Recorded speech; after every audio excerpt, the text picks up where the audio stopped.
to start off with a very beautiful hadith. It kind of gives us that motivation as we're going into the second half right now of Ramadan, particularly the last 10 nights. Ibn Umar radiallahu ta'ala anhu, he narrates that the Prophet sallallahu alaihi wasallam says, search for that night in the last 10 nights, yani LAYLATUL QADR, meaning the night of Al-Qadr. He says, if one of you found yourselves to be lazy or weak during the first half of Ramadan or the first part of Ramadan, then don't let him be lazy with the last 7 nights. Inna anzalnahu fi laylatul qadr. One of the meanings of qadr is rank or stature.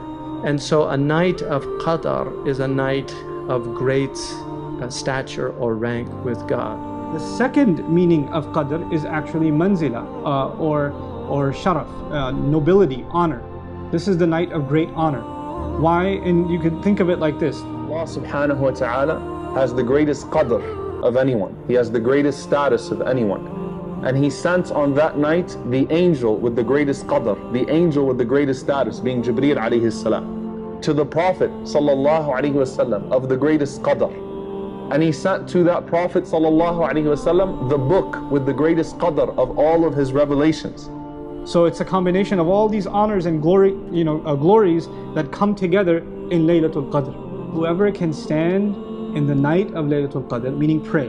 So the best thing you can do in Laylatul Qadr, as the night starts, is pray. Nawafil, nawafil, nawafil. And the best thing you can do is when you're in sajda, just make du'as. Just cry to Allah and make du'as. But then Allah didn't just say pray.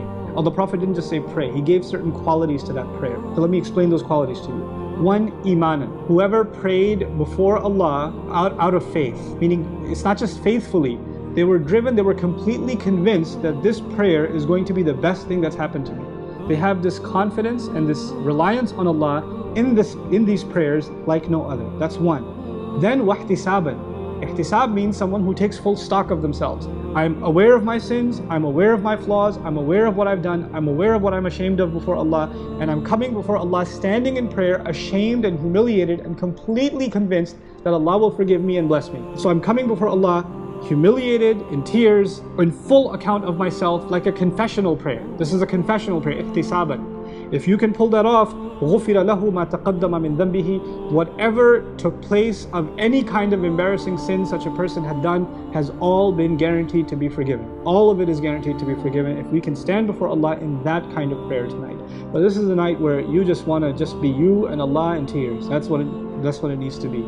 And so this is a night in which we should have complete faith in the power of Allah to change things, to change our fate, to change our behavior, to give us, to empower us to do things, because Allah has endowed this night with unusual strength and unusual power.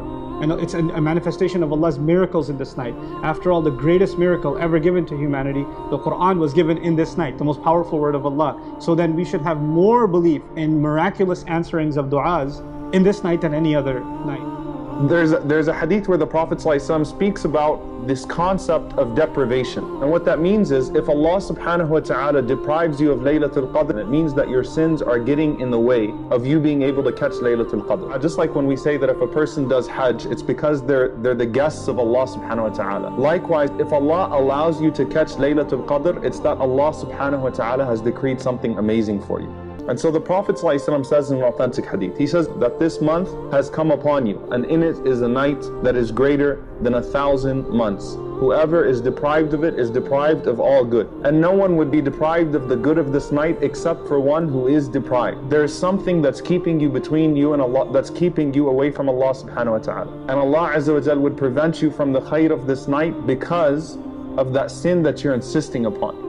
So really, in these last couple of nights, before you go into the last 10 nights, one of the main things you should keep in mind here is that I need to do away with those things that would make me mahroom, that would make me a deprived individual, so that Allah subhanahu wa ta'ala doesn't deprive me of the good of this night.